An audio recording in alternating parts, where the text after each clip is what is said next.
ইউসুফ আলাইহিস সালাম সম্পর্কে কোরআনের মধ্যে আছে ফালাবিসা ফিস সিজনি বিদআ সিনিন, তিনি 3 বছরের বেশি কারাগারে থেকেছেন। আলহামদুলিল্লাহ, লাবিস্তু ফিস সিজনি বিদআ সিনিন, আমিও ইউসুফ আলাইহিস সালামের মতো 3 বছরের বেশি কারাগারে ছিলাম। 3 বছরের কিছুদিন আগে আমার কারাগার থেকে মুক্তি পাওয়ার খুব একটা সম্ভাবনা তৈরি হয়েছিল।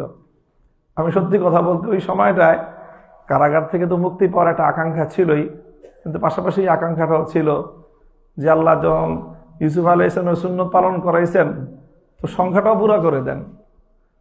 তো আলহামদুলিল্লাহ প্যাচ লেগে মুক্তিটা বিলম্ব হয়ে 3 বছর 15 দিন আমার কারাবাস হয়েছে।